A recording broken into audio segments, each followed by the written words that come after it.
sabi nila. Ay, ang ganda ng tao.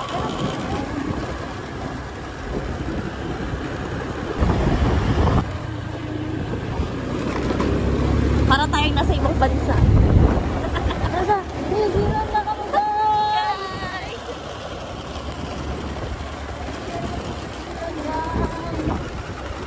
Makabilan ako.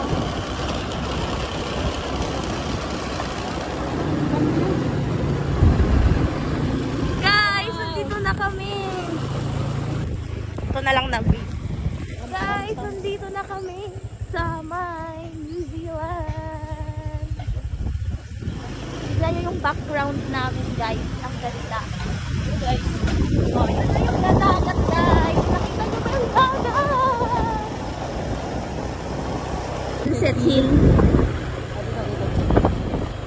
Tapos.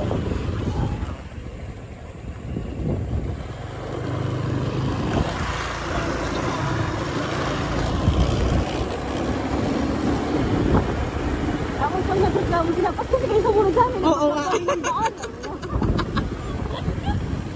Ate, ano to? Fan pa rin to ng sunset. Iba na? Siguro bago na naman ito, no? Siguro nga. Ang ganda, oh.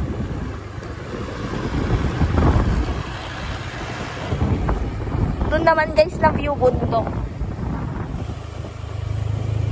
Guys, andito na tayo.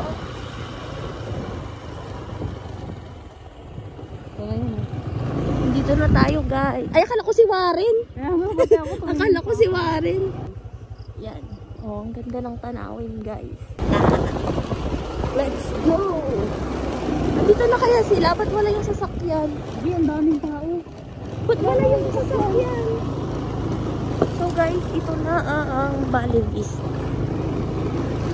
Saan kaya yung sasakyan? Wala naman. Pa yung sasakyan.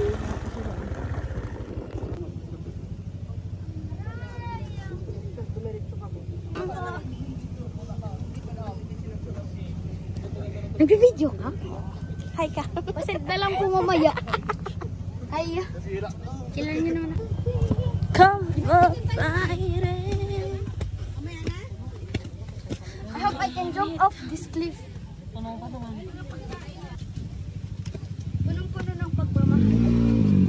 Dito. Pakita. Hindi yung minawan. Sinasabi ko na sa inyo. Ang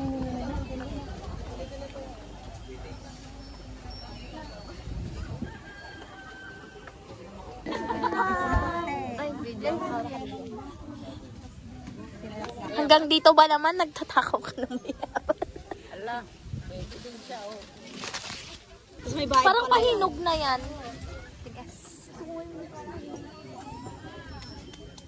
Kaninang lina yun, ah. Ayan. Mabayad. Saan daw siya galing?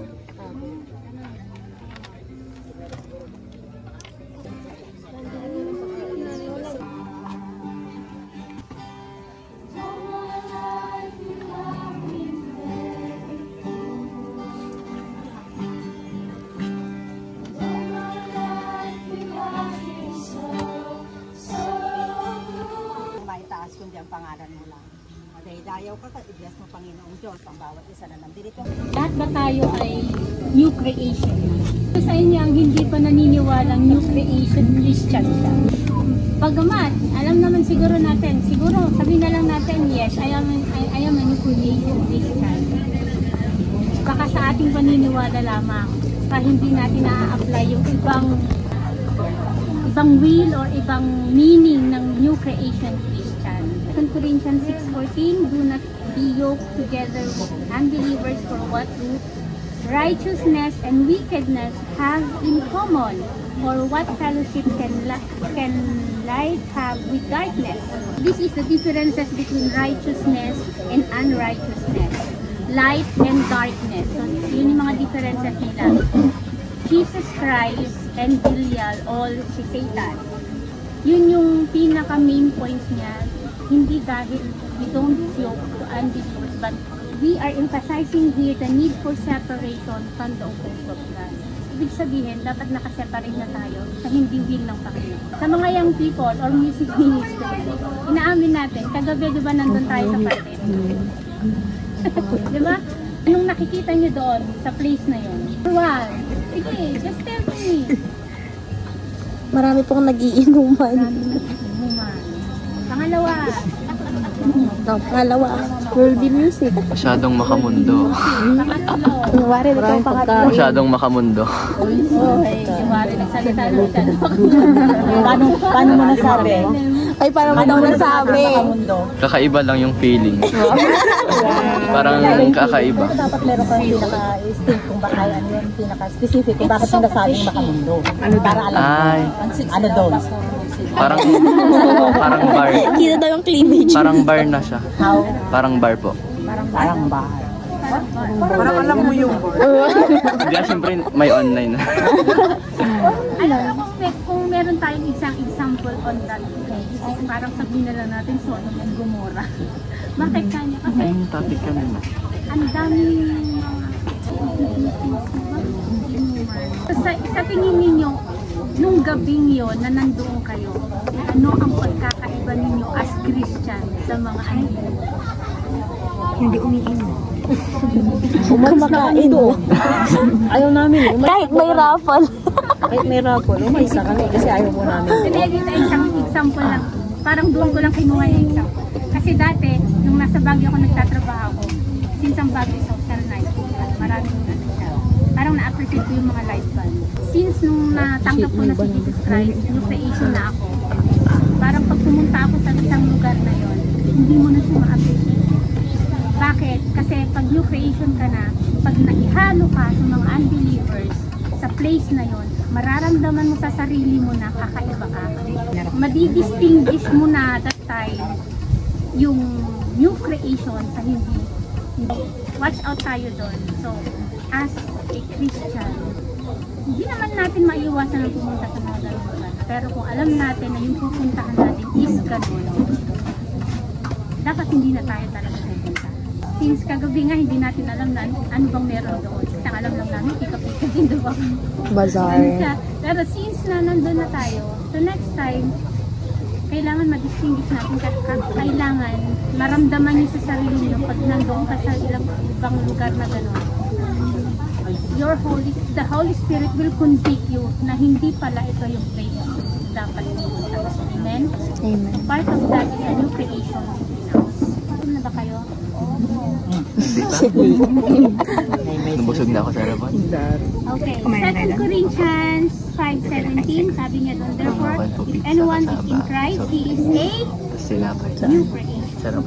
Kasabi The kasi old kita has last gone, the new has sa next week na lang napakandan. iba tayo sa ganong gawa. New spiritual life has begun, marked by a changed heart. Kailangan na-distinguish din natin, if we are new creations, kailangan we have that changed heart. Godly desires and a new identity as a righteous person in God's eyes. New life begins upon accepting Christ, but that's not mean na pag in-accept natin yung Jesus Christ, gano'n hanggang doon na lang tayo. It does not just a superficial change, but a deep and internal transformation. So dapat internal transformation. Holy for I am holy.